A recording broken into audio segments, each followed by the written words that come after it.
Olá, boa tarde, ótimo dia para você. Muito obrigado pela companhia com a gente aqui na telinha da TV Novo Tempo, nesta terça-feira, dia 15 de abril. Semana tá passando voando, pelo menos para mim. Semana mais curta, né? Tem feriado na sexta-feira. Como é que está por aí? Tudo bem? Tudo em paz? Vamos aos destaques desta edição do Telejornal NT Sul. A contação de histórias voltou com tudo em Cachoeira do Sul. O projeto foi retomado ontem pela Secretaria Municipal de Cultura.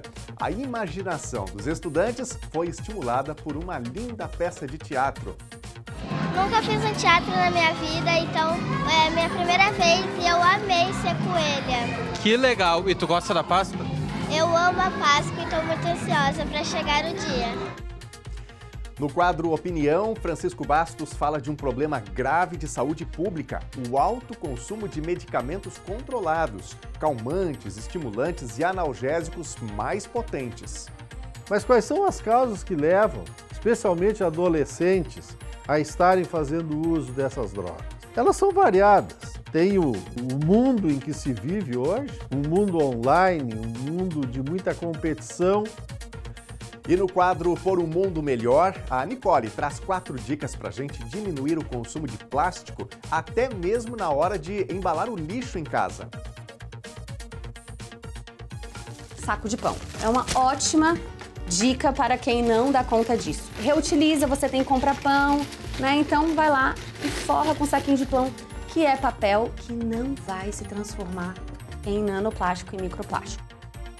E hoje tem o 3º episódio da série Religiosidades, o sentido da Páscoa. Desde sexta até a próxima quinta, estamos ouvindo líderes de diferentes tradições religiosas falando sobre as suas visões da fé, da esperança e da salvação. No episódio de hoje, as percepções dos evangélicos da Embaixadores de Cristo. Eu sempre digo que o maior sentido da Páscoa é a ressurreição. Porque se Jesus tivesse passado por toda essa história e nos ensinado muita coisa e não tivesse ressuscitado, talvez hoje nós estaríamos falando de mais um profeta, mas o ato da ressurreição de Cristo é a maior lição para nós. E abril é o mês da conscientização sobre o autismo. Por isso hoje nós vamos trazer uma convidada ao vivo aqui no estúdio para falar dos mitos e desafios que ainda afastam a sociedade da inclusão. Se você tem perguntas sobre autismo, pode mandar para a gente. Nós vamos receber aqui uma neuropsicóloga trazendo dicas que são certamente valiosas para a nossa sociedade, para todos, né? Não apenas para quem é autista ou para quem convive nesse círculo. Então, manda sua pergunta para a gente. O WhatsApp já está à sua disposição, é o 51997697129. Claro, você pode falar de outros assuntos também, porque a gente tem aqui os nossos blocos de interatividade e você pode contar a sua notícia, a sua informação e pode comentar livremente sobre os conteúdos que nós estamos exibindo também. E fica a dica, você que está nos acompanhando por meio das lives, pode escrever, porque a gente fica de olho aqui nos recadinhos. facebook.com/TV Cachoeira ou youtube.com/TV Cachoeira Novo Tempo. O NT Sul desta terça-feira está no ar.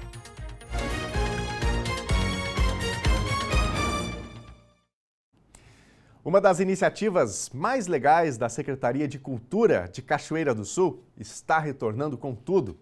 A tradicional contação de histórias foi retomada, mobilizando a comunidade escolar e também a imaginação dos pequenos. A Páscoa foi o tema central dessa atividade, que mobilizou escolas de Cachoeira do Sul e também da região. A animação dessa galerinha diz tudo sobre esse momento. Contagiados pela chegada da Páscoa, a criançada deixou o celular de canto e mergulhou de cabeça na história de 4 coelhinhas, as personagens principais da retomada da contação de histórias, que é promovida pela Secretaria Municipal de Cultura. Aqui nessa história vale um parênteses. Essa atividade é marcante aqui para o NT Sul. A contação de histórias lá de 2015 foi a primeira matéria do NT Sul. A gente relembrou esse momento em janeiro. Foi na hora do conto, em janeiro de 2015, que eu conheci essa turminha apaixonada por livros e histórias infantis. A gente estava lendo por fora e abri por dentro, ninguém imaginou. E quando tu entrou ali no picadeiro do circo, o que tu viu? Vi muitas coisas, tipo o leão, o elefante, as bailarinas. Voltando ao presente, a Contação de 2025 virou uma peça de teatro. São mais de 250 crianças envolvidas nesse projeto. As sessões estão sendo realizadas nos turnos da manhã e tarde para garantir acesso de todas as turmas inscritas, com o cuidado de manter um ambiente acolhedor e interativo. Além das histórias clássicas, algumas narrativas foram adaptadas para o contexto atual, reforçando mensagens de união e empatia. Este projeto de Páscoa, ele engloba o Bazar de Páscoa com as associações de artesanato, a Soarte e a Ascarte, engloba a contação de histórias para em torno de 10 escolas e também a decoração de Páscoa na Casa de Cultura, desde a sacada, o hall e aqui também o auditório da casa. E toda esta movimentação nos enche de muita alegria. E no que diz respeito à contação de histórias, ela é importante porque além de despertar o lado lúdico nas crianças, de despertar o interesse pela leitura, ele sempre tem também uma mensagem importante. A segunda-feira foi marcada pela retomada da contação de histórias aqui da Secretaria de Cultura. Em especial, a Páscoa é o tema escolhido nessa retomada dessa mobilização juntamente com as escolas e a criançada. E a contação está acontecendo, a gente acompanha um pouco. Gostaram da história da coelha? Tu gostou da contação de histórias? Sim. Gostou? O que mais te chamou a atenção na apresentação das coelhas? Jogo da Páscoa. É? E tu tá esperando teu chocolate? Tô. É, tu gosta de chocolate? Gosto. E da Páscoa, tu gosta também? Gosto. E qual o personagem que tu mais gostou dessa história ali? Todos. Todos? Se tu fosse para escolher um, qual que tu escolheria? Não sei. Não sabe? E tu gosta da Páscoa? Gosto. Tá esperando chocolate? Sim. Pra comer? Gostou da história que eles contaram? É? Sim. E o que tu tá esperando agora? A Páscoa. É? E também, junto da Páscoa, vem o quê? Amor. De? Páscoa. Chocolate, né? É. E o que tu mais gostou dessa história? Todos. Todas? Mas tu gostou mais de um personagem ou não? Não gostou de ninguém? E pensa num orgulho dessas pequenas, que foram gigantes na atuação. Elas foram as protagonistas da peça, que foi um sucesso no final, com a distribuição de bombons de chocolate. Pra mim é muito legal e o pessoal de casa que tá assistindo aqui, eu acho que eles vão gostar muito, porque tem a ver de Páscoa. E essa coisinha eu tava treinando muito, assim. E eu gosto muito de Páscoa, porque Páscoa tem a ver Jesus, Páscoa, coelhinhos, essas coisas. Que legal. E aí depois, no final, a tua missão é entregar um chocolate. Aham.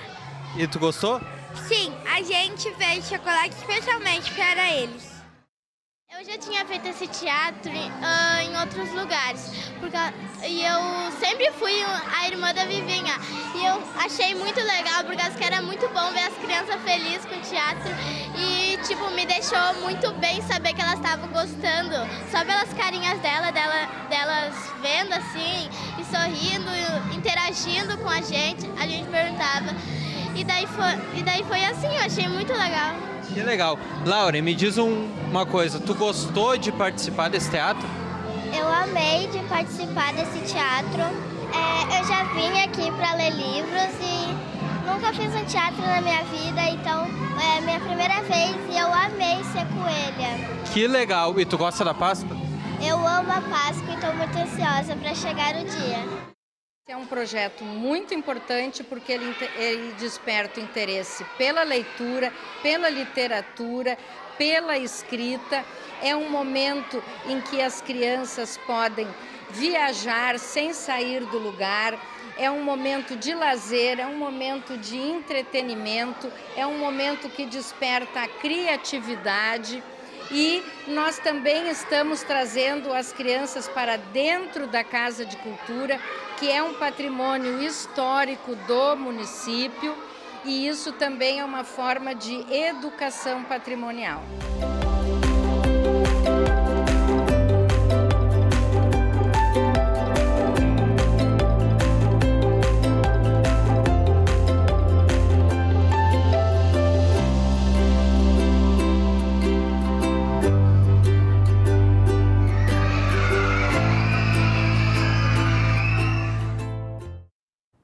Muito bom, a gente fica aqui na maior felicidade vendo a criançada ocupar esses espaços públicos que servem efetivamente para esse fim, né? Então, muito bom, parabéns à organização, à Secretaria de Cultura, pela idealização desse projeto.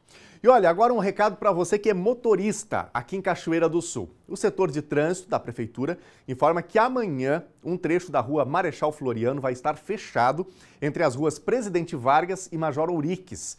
O motivo é a realização de serviços por parte da Corsan. A previsão é de que a interrupção do trânsito ocorra das 8h30 até as 11h30 da manhã de quarta-feira. Importante ficar atento e buscar caminhos alternativos nesse período. E terça-feira aqui no NT Sul a gente sempre conta com a opinião de Francisco Bastos no quadro Opinião. E o Francisco hoje traz um assunto que é muito importante, sobre o qual nós precisamos pensar, refletir, que é o uso de medicamentos, inclusive muitas vezes sem prescrição médica. E a gente tem a informação de que no Brasil é crescente o uso de medicamentos. Muita gente aí depois dos 14 anos, inclusive, fazendo uso de analgésicos ou de outros medicamentos que dizem respeito à saúde mental, por exemplo. E é preciso que a gente tenha mais atenção, mais cuidado, porque o uso de medicamentos não é qualquer coisa, não é como o consumo de qualquer alimento. É importante que a gente tenha atenção e o Francisco comenta agora.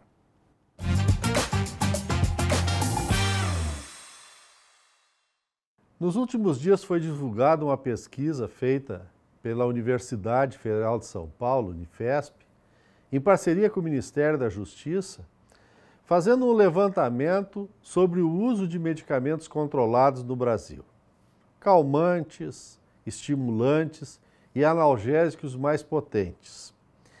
Os dados que foram levantados são extremamente preocupantes, porque mostram que 14,3% da população entre 14 e mais, as outras idades, elas consomem calmantes mais vezes do que existia em 2022. Ou seja, mais de 50% o aumento.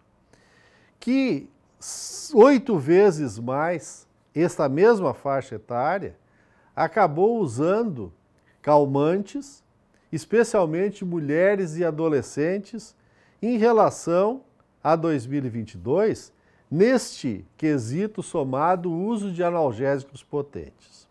Qual é o objetivo desta pesquisa?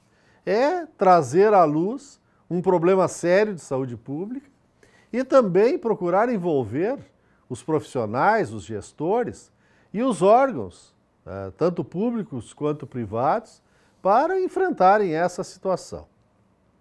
Temos um exemplo mundial, que nos Estados Unidos houve uma verdadeira epidemia, com muitas mortes. Felizmente nós não estamos ainda nesta situação, mas medidas têm que ser tomadas.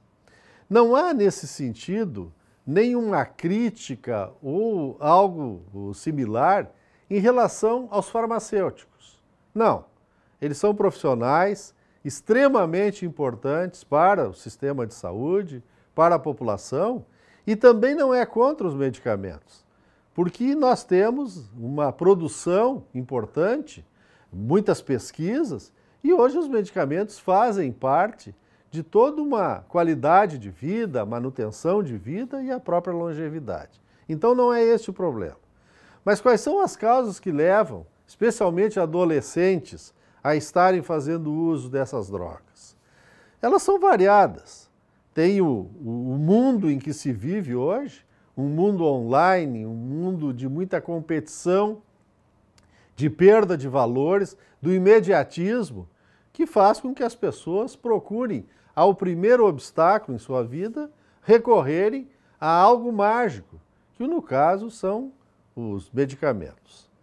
Só que nós temos um problema que aconteceu na última semana, que foi uma resolução do Conselho Federal de Medicina autorizando os farmacêuticos a prescreverem medicamentos. É despropositada, sem dúvida. Houve um conflito, né? O Conselho Federal de Medicina se posicionou contrário, foi à Justiça e houve uma liminar suspendendo essa resolução. Mas o porquê que isso também acontece? Por que está se buscando, além de uma série de estabelecimentos a cada quadra das cidades, com uma variedade de produtos, não só farmacêuticos, mas virando praticamente lojas de conveniência e estimulando a população a consumir, que também temos, e essa resolução trazia isso, de que ali os balcões de farmácias acabem virando consultórios. Não é essa habilitação. A consulta, ela tem o objetivo de fazer um diagnóstico. E para fazer um diagnóstico, há uma série de elementos que precisam ser feitos. E que para estar habilitado a isso é um tempo de estudo, não é um curso de 300 horas que vai habilitar os profissionais. Então,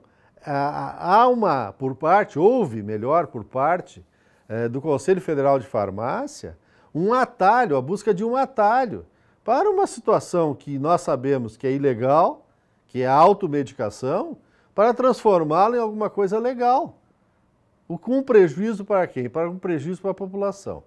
O país não precisa, o Brasil não precisa, Cachoeira do Sul, Rio Grande do Sul, não precisa de um número maior de prescritores. O que nós precisamos é de bons prescritores, qualificados prescritores, e que isso faça com que as pessoas possam, ao chegar para adquirir os medicamentos, elas tenham a condição de estarem bem abalizadas cientificamente, com suporte científico, para fazerem aquela compra. Repito, nada contra os farmacêuticos. Eles têm um papel importante na assistência farmacêutica, no uso racional de medicamentos e como participante das equipes multidisciplinares, dando informações, interagindo com os demais profissionais. Mas prescrever medicamentos, transformar um ambiente, que é um ambiente hoje estritamente comercial, num ambiente para dar conta do achismo dos pacientes ou dos usuários, não leva a lugar nenhum e não é disso que o sistema de saúde no Brasil precisa para melhorar. Boa tarde.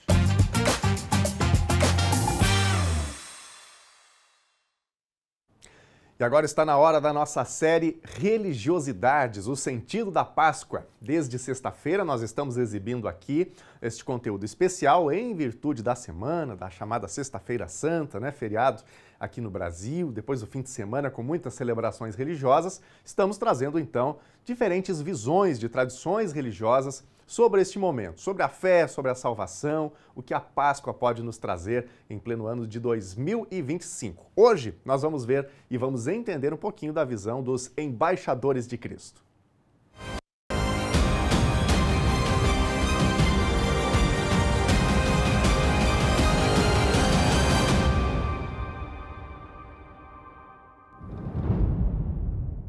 Bom, eu sou o pastor Marcos, sou casado com a pastora Aline, tenho 3 filhos, né, a Emily, o Rian e a Suriel. Sou pastor da Igreja Embaixadores já há alguns anos, a gente está há 20 anos trabalhando nesse projeto da visão celular, que é um modelo de células que a igreja trabalha. A Igreja Embaixadores hoje, ela trabalha com o pilar principal de restauração familiar. Esse tem sido a nossa bandeira em todo o tempo, desde que a gente começou a trabalhar com esse projeto, de entender que a sociedade ela precisa de uma restauração a nível familiar, para que isso possa alcançar todos os níveis. Quando a gente vai olhar sobre avivamento, avivamento em si ele vai falar sobre isso, sobre até onde a palavra de Deus vai, e não existe uma forma melhor de começar a partir do princípio da família. Então a Igreja Embaixadores trabalha hoje, a gente tem aproximadamente 120 núcleos, 120 células espalhadas por toda a cidade, trabalhando com pessoas dentro de todas as idades, desde criança até pessoas idosas, né, de ambos os sexos trabalhando. E aproximadamente hoje a igreja trabalha com mais de 1.200 pessoas, então atende um público significativo. Mas esse projeto ele só funciona pela liderança, né? A gente tem um grupo, uma equipe muito boa, muito concisa, pessoas enviadas da parte de Deus mesmo para fazer parte desse projeto que hoje a gente tem levado aí a palavra de Deus a muitas pessoas. Nós aqui, principalmente, né, a gente falar assim no Ocidente, a gente sofre muita influência capital do meio que a gente vive hoje. Então, quando a gente fala hoje sobre a fé, algumas questões ainda trazem impacto dentro da nossa fé. Uma delas é o Natal, que tem muito ainda a questão de Papai Noel, mas em síntese, falando sobre a Páscoa, a gente tem muito hoje esse apelo do Coelho da Páscoa, do chocolate, sobre esse apelo. Então, quando a igreja vem nessa crescente trazendo um entendimento sobre uma verdade que a palavra de Deus traz para a nossa vida, a gente vai falar sobre uma mudança de cultura dentro de um país ocidental que vive debaixo de um capitalismo. Então, essa mudança de cultura e trazer para as pessoas o entendimento e o valor desse momento que é Cristo na nossa vida, ele tem que ser instituído a longo prazo. Uma é mudando a forma e alguns valores que nós tínhamos. Eu cresci num lar onde também comia bastante chocolate, sempre gostei, até hoje gosto de chocolate. Mas a gente procura ensinar baseado no que a palavra de Deus ensina. Lá em Êxodo, quando é instituída a Páscoa ao povo judeu, depois nós temos João Batista anunciando que Jesus era esse cordeiro que veio para substituir esse sacrifício, e o próprio Jesus na ceia, tomando o pão, partindo e dizendo, olha, esse é o meu corpo e esse é o sangue que vai ser derramado, o sinal dessa aliança, e ele vem substituir para nós, deixando então esse maior sentido. Eu sempre digo que o maior sentido da Páscoa é a ressurreição. Porque se Jesus tivesse passado por toda essa história e nos ensinado muita coisa e não tivesse ressuscitado, talvez hoje nós estaríamos falando de mais um profeta, mas o ato da ressurreição de Cristo é a maior lição para nós, que vem nos dizer que nós podemos, qualquer pessoa pode sair de um cativeiro, pode sair de um Egito, pode sair de uma vida muitas vezes destruída e encontrar nele, na vida em Cristo, uma novidade de vida. Então, Páscoa, para mim, significa ter esse sentido maior de sair de uma situação que talvez não era que nos alegrava, não era que nos orgulhava, e ter a oportunidade de uma nova vida, de uma nova aliança, né, conforme a palavra de Deus nos orienta. Um dos principais motivos hoje de se exercitar a nossa fé, além de vivermos o reino de Deus, que é o que Ele nos prometeu, vivemos nesse lugar também esse reino, e também esperarmos por um próximo reino, a fé cristã, ou o Evangelho, ele vem nos ensinar sobre, eu diria que é a forma mais simples e a mais básica de todas para que qualquer pessoa, em qualquer lugar do mundo, possa ter acesso. Jesus não veio pedir dinheiro para que você possa ter esse direito, Jesus não te pediu um sacrifício, Jesus não pediu nada, Ele pediu para que apenas nós creiamos no ato, no sacrifício de Cristo, e através da fé, que é a pergunta que nós estamos falando, esse ato ele só é por meio de fé. Algumas pessoas tropeçam no próprio cristianismo porque quando a gente traz isso para a razão, talvez nós não encontramos os subsídios necessários para a gente poder definir, olha, 1 mais 1 é igual a 2. A religião ou cristianismo, que é como eu prefiro chamar, ele é baseado para as pessoas que têm fé. Jesus deixou isso para aqueles que acreditavam nele, para aquelas pessoas que mergulhavam de cabeça. Por isso que para algumas vezes, né, a própria palavra vai dizer que pode parecer loucura para algumas pessoas se reunirem um domingo ou abrirem mão de muitas coisas para estarem reunidas em prol de uma pessoa, trazendo aquilo que está num livro que foi escrito por homens, mas todo esse caminho ele é traçado e só pode ser traçado por pessoas que tenham fé. Então eu diria que sem fé hoje é impossível, né, chegar a Deus e também cumprir a palavra de Deus. Então a gente entende hoje que a salvação é o meio pela qual Jesus Cristo nos permitiu chegarmos novamente ao reino, fazer parte juntamente de Cristo, estarmos religados, né, a essa fonte que foi a nossa Criadora desde o início de todas as coisas.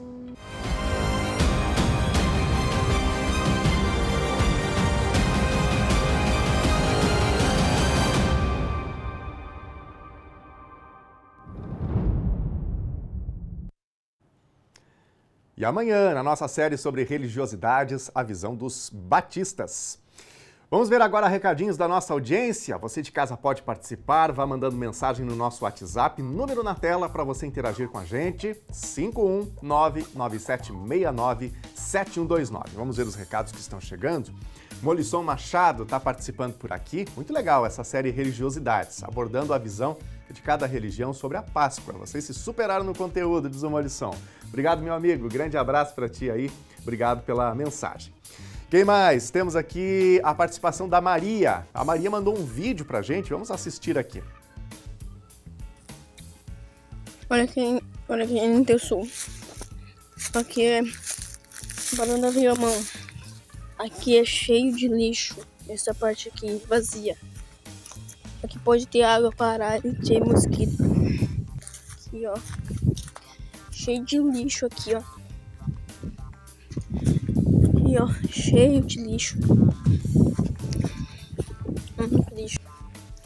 Aqui tem muito lixo, né? Aqui perto do mato. Que lixo. Pois é, obrigado, Dona Maria, pela participação. Cuidado aí ao entrar nesse local. Mas deixamos aqui o pedido de atenção para a Secretaria de Meio Ambiente, para a Prefeitura de modo geral e, especialmente, quem for o proprietário tem que dar uma manutenção, porque é aquela questão, né? Se você tem aí no ambiente urbano um terreno, um local que acumula lixo ou acumula água de alguma maneira, vai ter a proliferação do mosquito. Não tem como a gente escapar disso, né? Então estamos num momento que a situação da dengue exige esse cuidado, essa atenção. Muito obrigado, Dona Maria, pela participação e pelo vídeo. Quem mais? Temos mais um recadinho aqui. A Nilda, minha filha Júlia, fez 9 aninhos no dia 13 de abril. Obrigado, Nilda, pela participação. Parabéns, Júlia, por essa data super especial. Feliz aniversário, atrasadinho, mas feliz aniversário por essa data. Um abraço aqui para Jussara Aires, para a Suzana Hernandes. Quem mais? A Fátima Barbosa está com a gente aqui, Márcia Silveira. Obrigado a vocês pelos recadinhos no Facebook. A seguir tem o quadro Por um Mundo Melhor. Hoje a Nicole traz 4 dicas para a gente diminuir o consumo de plástico, até mesmo na hora de embalar o lixo em casa. Saco de pão. É uma ótima dica para quem não dá conta disso. Reutiliza, você tem que comprar pão, né? Então vai lá e forra com saquinho de pão, que é papel que não vai se transformar em nanoplástico e microplástico. E abril é o mês de conscientização sobre o autismo.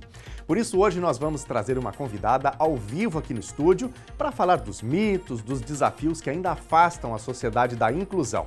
O intervalo é rápido, nós já voltamos.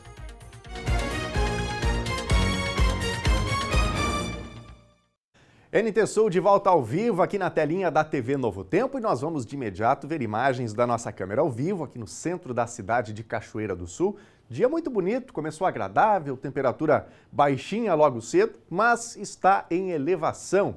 Como será que o tempo se comporta nos próximos dias? A gente confere agora na previsão do tempo. Terça-feira amanheceu com sol entre nuvens em Cachoeira do Sul. Ao longo do dia, o predomínio deve ser de tempo firme. Mínima 14 graus e máxima 25. Quarta-feira vai ter sol com algumas nuvens ao longo do dia e à noite com céu limpo. Mínima 14 graus, máxima 25. Quinta-feira o predomínio também vai ser do sol, com a temperatura um pouquinho mais alta. Mínima 14 graus e máxima 26. Veja agora a previsão do tempo para todo o Rio Grande do Sul. O predomínio é de sol no estado gaúcho, mas há uma pequena chance de chuva fraca em algumas regiões. Conforme a Metsul, pode cair alguma chuva isoladamente até o final do dia no Noroeste, Alto Uruguai, Planalto, Vales, Serra e pontos da Grande Porto Alegre e do Litoral Norte. O sol aparece com nuvens, mas se espera que a nebulosidade torne a aumentar em parte do estado, especialmente do norte e do nordeste gaúcho. Vamos ver agora as temperaturas máximas previstas para hoje. Em Porto Alegre, máxima de 27 graus. Também 27 em Uruguaiana, na fronteira oeste. Na região norte, em Passo Fundo, 24. Em Santa Maria, na região central, 26. Em Tramandaí e Torres, litoral norte, máxima de 25 graus. E em Pelotas e Rio Grande, na região sul, máxima de 22 graus.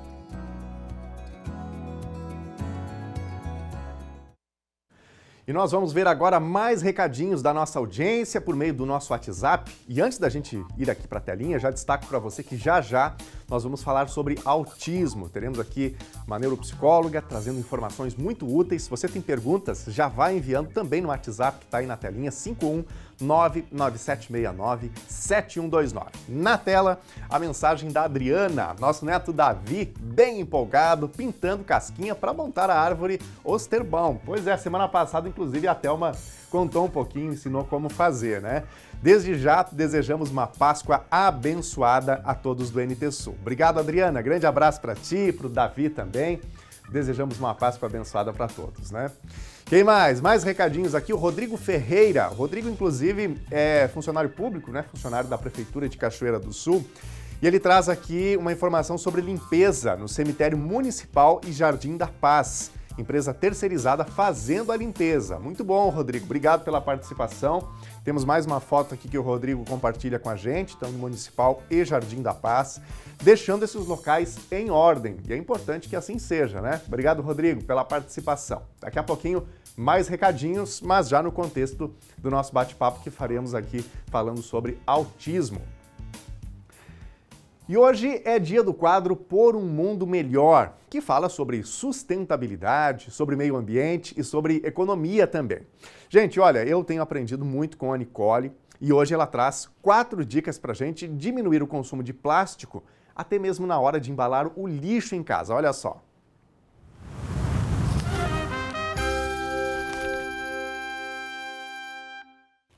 Oiê, Nicole aqui da Casa Sem Lixo de novo para trazer mais inspiração e ideias de substituições para você ter uma vida mais sustentável. Um dos problemas mais cabeludos dos nossos dias é o plástico. A gente quer evitar, mas é tão difícil, antes que a gente pisque ele já está na nossa mão, né? E uma das perguntas mais que chegam até mim diariamente é: Nicole, se eu tenho que evitar a sacola plástica, como que eu faço com o lixinho de casa? Como evitar essa praguinha aqui? Bom, vamos começar então do começo. Primeiro, você precisa fazer compras quase que diariamente ou semanalmente, não sei como que você se organiza aí, e aí eu quero começar por aí. Como evitar o plástico ali já, direto, na compra do mercado? Tendo as suas próprias sacolas, que você vai usar e reutilizar muitas e muitas vezes. Ah, mas tem que comprar. Quem sabe você já, às vezes a gente até já tem em casa e tá lá guardado, a gente nem usa. E se você tiver que comprar, você vai comprar uma ou 2 ou 3, né? Pra uma vida, gente. Usou, lavou. Lá em casa é assim, eu tenho umas 3 dentro do carro, tenho umas 2 dessas aqui que ficam sempre na minha bolsa comigo, e essas já ficam às vezes até na porta da casa, assim, sabe? Ou no cabideiro na entrada da casa, porque sempre que eu sei que eu vou sair, que eu vou fazer compras, elas já estão comigo pra eu conseguir evitar os saquinhos plásticos. Então, assim, é um investimento às vezes baixo, necessário, porque a gente quer construir um mundo muito melhor. Ok, mas não resolvemos ainda o problema do lixo, né? Por que a gente tem que evitar o plástico? Vamos lá, vamos na raiz do problema. Recentemente, a ciência comprovou a existência de plástico em lugares muito esquisitos, onde certamente o plástico não deveria estar. Por exemplo, plástico na placenta de uma mulher, plástico na nossa corrente sanguínea, plástico na costa brasileira, rochas feitas de plástico, plástico na nuvem, tá chovendo plástico. Por quê? O que acontece? O plástico, ele não biodegrada, o plástico ele fotodegrada, então ele vai se transformando em pequenas micropartículas, em nanoplásticos, e ele fica aí, ele continua aqui, a gente vai respirar, a gente vai beber, a gente vai comer. Então, e aí quando a gente olha para essa sacolinha aqui, aí a gente pensa, tá, mas vai ser reciclado? Não, não vai ser reciclado. Muito dificilmente esse plástico tem algum valor de reciclagem. E outra, se você vai colocar numa lixeira com rejeitos, por exemplo, papel higiênico, coisas que vão pro aterro, vão pro lixão, ele vai continuar causando aí uma grande meleca, emitindo gases de efeito estufa, que é o que está aquecendo o nosso planeta. Então não, a gente não quer. Tá, Nicole, como que eu faço? Vai direto pro assunto. Como que eu faço para não usar o plástico na lixeira? Eu vou falar como que eu faço lá em casa. Nas lixeiras dos banheiros, elas são quase todas assim. Eu já escolhi lixeiras que tenham essa possibilidade aqui, ó, de tirar esse baldinho de dentro. Então, assim, lixeira do banheiro não tem plástico nenhum, nem nada. Coloca tudo aqui, depois a gente coloca numa outra lixeira maior, que eu já vou falar. E aí, depois, só higienizar, lavar isso aqui e tá pronto, tá? Ah, Nicole, mas tem muito nojo, não dou conta disso. Como que eu posso fazer? Saco de pão. É uma ótima dica para quem não dá conta disso. Reutiliza, você tem que comprar pão, né? Então, vai lá e forra com saquinho de pão, que é papel que não vai se transformar em nanoplástico e microplástico. Essa é outra sugestão. Então tá, nos banheiros lá de casa não tem plástico nenhum, e aí a gente tem também a lixeirinha da pia da cozinha, que fica mais ou menos aqui, e aí nela também não tem plástico nenhum, porque a gente manda para compostagem, mas esse é um assunto para um outro episódio, para um outro dia, tá? O que acontece? Eu tenho uma lixeira maior de 30 litros, grandona, que é onde eu coloco todos os rejeitos e todos os resíduos que eu não vou usar mais. E também, caso seja o seu caso, você pode colocar ali os reciclados, né, numa outra, porque a gente tem que separar. Aí eu escolho um saco plástico que seja 100% reciclado. E aí você pode, então, procurar aí nas gôndolas do supermercado um plástico que ele já foi um outro plástico. Um plástico que não é virgem, que não é novinho, entendeu? Um plástico que já teve outras utilidades. Aí a gente está fazendo esse plástico girar no mundo. E aí esse é o único plástico que, em geral, entra na nossa casa, tá? Coloco ali na lixeira de 30 litros e aí eu vou colocando todos esses lixinhos lá dentro. Resumindo, então, nada dessas sacolinhas plásticas indesejáveis dentro da nossa casa. Vamos dizer para os supermercados que eles não precisam mais produzir. Lixeirinha menor, nada de plastiquinho. Usou, lavou ou então use o saco para pão. E aceite sacos maiores somente se eles forem reciclados, como esses aqui, tanto para lixeira de rejeitos quanto para lixeira dos reciclados, tá? E uma última dica, caso você compre papel higiênico em maior quantidade, eu faço só assim lá em casa, compre em maior quantidade e rasgue aquele saco plástico maior, que ele vem grandão embalado, de um jeito que você possa reutilizar, que aí também você dá um uso, porque infelizmente, gente, tem sacos que a gente não tem, né? Tem plásticos que a gente não tem como evitar, então a ideia é sempre usar aquilo que você tem e recusar aquilo que não vai fazer bem para nossa grande casa comum, que é o planeta. Eu espero que você tenha gostado dessas dicas, que elas te ajudem aí no futuro na sua casa. Até a próxima semana!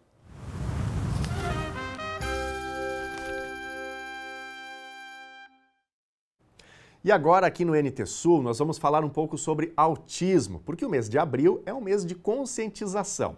E para nos ajudar a entender um pouco mais sobre autismo, estou recebendo aqui a Taramis Sartório, neuropsicóloga. Taramis, boa tarde, obrigado pela presença com a gente aqui. Boa tarde, é um prazer estar falando sobre autismo, agradeço muito esse espaço para falar sobre esse tema tão importante na nossa vida. Perfeito. E você de casa? Você pode participar com a gente, pode enviar a sua pergunta ou um relato se você desejar. Pode mandar para a gente no WhatsApp 51997697129 e a gente traz aqui a sua participação ou a pergunta para a Taramis responder para a gente aproveitar e falar desse tema. Taramis, vamos do início aqui, né? O autismo ele é uma condição assim bastante abrangente. Por que ele é chamado de transtorno do espectro autista? Explica isso pra gente. Ótimo, muita gente tem dúvida nessa pergunta e aí entra um dos principais mitos do autismo, né? Ah, ele não tem cara de autista. Grande parte das mães já escutaram esta fala, né? Que é de certa forma preconceituosa, porque as pessoas acreditam que o autista vai ter um rosto, um jeito específico de ser. E bem como tu disse, é um espectro. Ele vai de um cinza bem clarinho até um cinza muito escuro e aí a gente tem várias particularidades diante dessas colorações. O que caracteriza, para quem está chegando agora, está nos acompanhando, como é que a gente poderia caracterizar de forma objetiva o autismo? Como que efetivamente ele se manifesta? Quais são as características? Perfeito. Para fechar um diagnóstico de autismo, a gente precisa de 3 condições básicas, tá?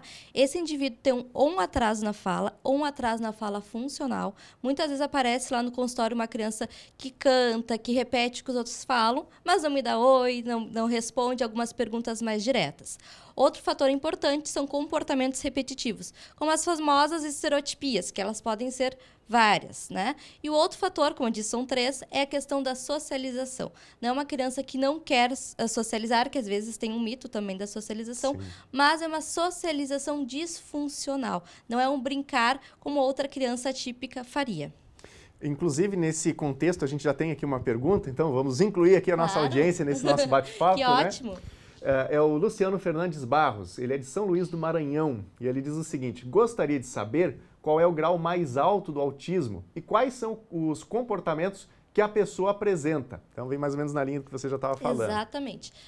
Muito obrigada, Luciano, pela participação. Longe, né? Mas, assim, hoje a gente fala de níveis de suporte, tá? O nível 1 de suporte são pessoas, adultos, crianças, adolescentes, que precisam de um mínimo de suporte para viver no seu dia a dia, tá?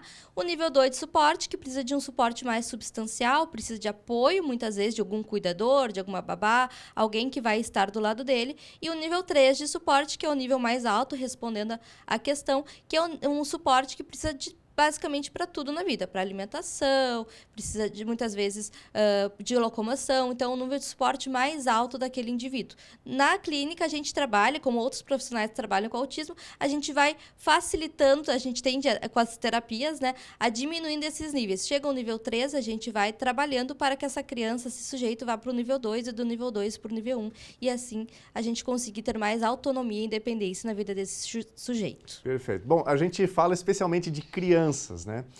Que termina sendo mais comum fechar o diagnóstico nesse momento. De um tempo para cá, a gente vem tendo mais conscientização, mais informação sobre isso também. Mas pode acontecer de, quem sabe, uma pessoa já adulta venha descobrir, ou começa aí a ficar com a pulguinha atrás da orelha e também se perceber dessa maneira, se diagnosticar como autista? Certo. Não sei se diagnóstico é a expressão correta. É certo. Daniel, é uma excelente pergunta, porque não é incomum quando eu faço muitas avaliações, quando eu dou o feedback da avaliação de uma criança e aí apontar por que ele se enquadra dentro do espectro autista, o pai falar, ou, geralmente o pai ou a mãe falar, nossa, mas eu também era assim quando criança, eu também passo por essas mesmas questões, eu também tenho muita dificuldade de ter amigos, será que eu também não sou autista? E aí a gente parte para uma avaliação para um adulto. Cada vez mais tem vindo avaliações de pessoas adultas, principalmente para autismo ou TDAH. Perfeito. Eu vou trazer aqui um assunto, Taramis, que até a gente falou um pouquinho antes. A gente sabe que os Estados Unidos, eles criam muita moda, né? Os brasileiros, especialmente, nasce uma coisa lá nos Estados Unidos, um dos primeiros países a repercutir termina sendo o Brasil. Atualmente, quem é o secretário de saúde dos Estados Unidos é o Robert Kennedy Jr. E, recentemente, ele trouxe uma informação um tanto polêmica, né, que é o seguinte, e ele chamou inclusive de epidemia de autismo. Nos Estados Unidos existe uma criança para cada 36, uma a cada 36 é autista. E aí ele disse mais ou menos o seguinte, que até setembro desse ano de 2025, enquanto país, os Estados Unidos vão encontrar a causa ou as causas do autismo. E essa fala, na verdade, vem repercutindo assim, mundo afora, nesses ambientes de autismo. E a gente já sabe que existe toda uma carga, todo um preconceito, e às vezes há uma certa dificuldade para o acolhimento. Como é que você vê quando alguém chama o autismo de epidemia e uma possibilidade, digamos assim, da ciência, pelo que você acompanha, de fechar uma causa ou causas específicas, inclusive num curto espaço de tempo, até setembro? Os Estados Unidos gostam de uma polêmica mesmo, bem como tu disse. Primeiro, não se fala epidemia de autismo porque a gente alimenta o preconceito que já existe. Eu escuto, imagina as mães atípicas, muito de, nossa, agora tudo é autista, agora todo mundo é autista. E, na verdade, o que a gente tem é um aumento, né, da ciência, da gente identificar precocemente os sinais de pessoas autistas, que é um grande avanço na ciência. Agora, descobrir a causa do autismo é uma caminhada que já se vê na comunidade científica há alguns anos, não é uma novidade do governo atual. A gente sabe atualmente que a grande causa do autismo, a predominante, é causas genéticas e hereditárias. Mas realmente não se tem algo específico que causa autismo. Só para abrir um parênteses. Vacinas não causam autismo, remédios não causam autismo, que são coisas que ainda existem no imaginário da população. O sujeito nasce autista. Nada que ele for tomar durante a vida vai torná-lo autista. Perfeito. Bom, nesse sentido ainda, quais que são, no teu ponto de vista, assim, são os maiores desafios para diagnosticar precocemente, né? Ou que sinais deveriam acender ali um alerta para o pai e para a mãe para ir buscar um diagnóstico, buscar um acompanhamento? Como tu referiu os Estados Unidos, é bom a gente entender que os Estados Unidos realmente é o padrão ouro para autismo para o resto do mundo, tá? Lá, a gente já tem uma média de diagnosticar a criança até 12 meses de idade. Existe todo um repertório para a gente conseguir ver autismo em bebês a partir dos 6, 7, 8 meses, habilidades que eles deveriam ter e ainda não conseguem fazer. No Brasil, a média são 3 anos, então é uma diferença muito grande. E 3 anos é um tempo enorme perdido de intervenção precoce que essa criança já poderia estar se desenvolvendo. O que falta no Brasil, eu acredito, na minha formação, é a questão de informação. Toda criança vai em posto de saúde, não vai? Sim. Então, naquele posto de saúde, aqui em Cachoeira, inclusive, tem um protocolo MChat, onde os médicos, enfermeiros, podem realizar com essa família a partir dos 12 meses, para a gente identificar sinais de atraso e encaminhar dentro da própria rede essa família para intervenção, para avaliação. Então, o que falta é informação. Infelizmente, muitas vezes as crianças vão passando até chegar à idade obrigatória da escola e aí surge para os professores a missão de informar essa família que algo não está bem com essa criança. Na sua percepção, Taramis, como é que funciona para a família, para os pais, especialmente, que, digamos, fechou-se ali o diagnóstico de autista. Tá bem, meu filho agora é autista. O que o pai e a mãe precisam fazer de diferente? Inclusive para prover a estrutura necessária, adequada para o desenvolvimento dessa criança. Perfeito.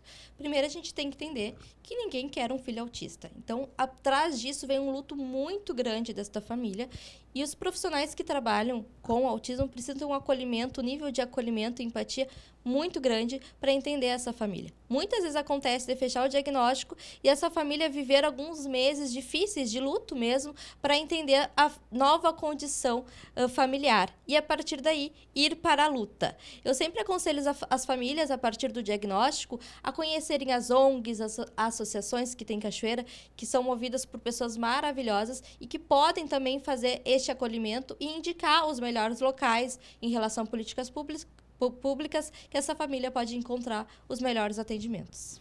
E quer dizer, né, quando você fecha ali o diagnóstico, não termina ali, tem toda uma caminhada, todo um acompanhamento. Nesse sentido, Taramis, qual que é o papel, por exemplo, da sua área, né, neuropsicologia, para acompanhar, para conduzir, como é que funciona assim, esse acompanhamento? A neuropsicologia ela tem a premissa de estudar as capacidades cognitivas daquele sujeito. Tá? Flexibilidade cognitiva, tolerância a frustrações, comportamentos que estão impedindo a aprendizagem. Então, a primeira parte que a neuropsicologia faz é um estudo com avaliações, com materiais e testes padronizados para a gente entender as potências e as barreiras de aprendizagem daquele sujeito e, a partir daí, criar um plano terapêutico para que ele possa evoluir. Nesse sentido, como é que você vê a questão de barreiras, tanto na escola, quanto posteriormente no mercado de trabalho? Talvez em se tratando de mercado de trabalho, mais recentemente, porque pessoas que foram devidamente diagnosticadas estão chegando, né? Mas para quem está numa fase anterior, está ali na infância, foi diagnosticado, o que são hoje assim, as principais barreiras? É a interação com coleguinhas? O que pega mais? A principal barreira na questão de inclusão, principalmente na nossa cidade, é a questão de monitores. A gente sabe que é um dodói da prefeitura essa questão dos monitores e que realmente o monitor pode salvar, pode ajudar muito um indivíduo autista dentro da escola. A escola, tanto a escola como o professor como o monitor, eles podem ser sementes, né? Eu sempre digo isso nas minhas aulas. Eles podem ajudar a florescer, a crescer aquele indivíduo, tanto o indivíduo como família, a apoiar, a mostrar um novo caminho. Ou, infelizmente, muitas escolas, muitos professores, eles fazem o caminho contrário. Eles são túmulos na vida dessas famílias, onde eles enterram as potencialidades que essa criança pode se desenvolver dentro da escola. O que falta no ambiente escolar é, muitas vezes, motivação e interesse dos sujeitos que estão lá para fazer um trabalho de semente na vida dessas pessoas. Já o mercado de trabalho, é bem como tu disse, esses autistas estão crescendo, eles precisam de um lugar do trabalho. Então, a gente precisa de políticas públicas que, primeiro, tenham escolas profissionalizantes. Eu acho que esse é o primeiro passo, a gente profissionalizar os sujeitos e depois, realmente, uma política pública para que eles entrem dentro do mercado de trabalho. Perfeito. Eu vou voltar um pouquinho, a gente estava no início da entrevista falando sobre a manifestação, como é que o autismo se manifesta, você falou de fatores, de questões hereditárias, genéticas. Talvez a gente possa ter alguma pessoa nos acompanhando hoje, algum casal que tem um filho autista, por exemplo, e de repente fique pensando, e se tiver mais um filho? Vai seguir, vai ter essa condição também? Ou como é que funciona isso? Tá. Genética é uma loteria. A gente sabe que quando existe um filho autista, a chance de um outro filho autista vir é bem mais alta do que famílias que não têm nenhum indivíduo autista. Principalmente em questões de gêmeos. Se um dos gêmeos é diagnosticado com autismo, a chance do outro ter autismo também é muito alta. Então, são famílias que estão em situação que eles precisam estar sempre atentos aos sinais que essa nova criança ou que essa outra criança vai apresentar. Mas, como é uma loteria, pode ser que sim, pode ser que não.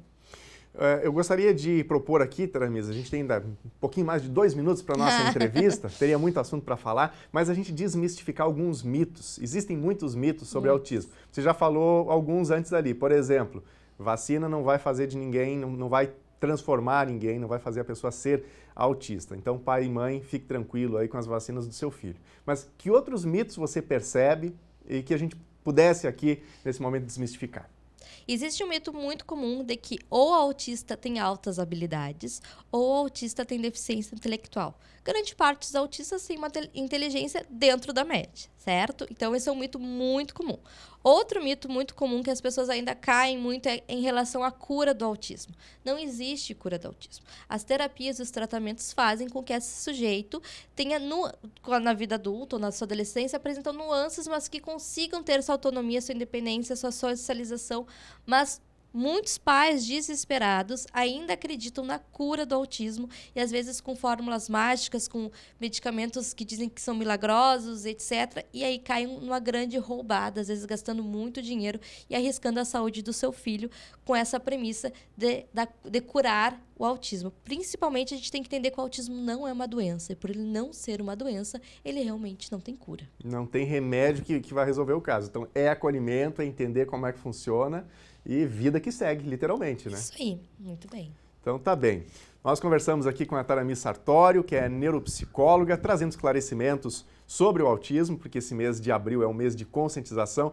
Taramis, para a gente fechar, então, teu recado para o pai, para a mãe, para quem está nesse entorno. A gente sabe que a família ela precisa também de muito auxílio, normalmente, aí, para poder prover essa estrutura necessária, quem sabe até uma palavra de esperança, né, pelo que você tem acompanhado com as crianças que você recebe diariamente. Bom, o que eu posso deixar para as famílias é que conhecimento é poder.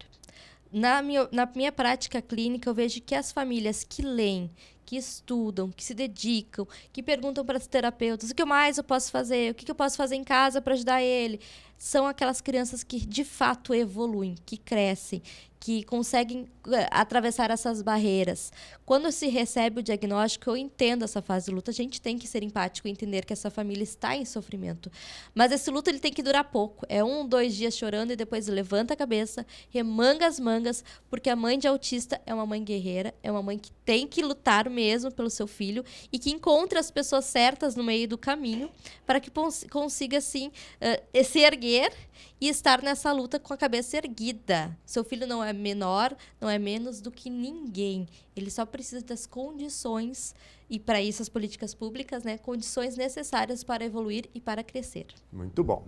Muito obrigado, Taramis, pela presença com a gente. Agradeço. Muito obrigado a você de casa pela companhia com a gente. Nós voltamos a nos encontrar ao vivo novamente amanhã, a partir do meio-dia. Fique com a Novo Tempo, canal da Esperança. Tchau!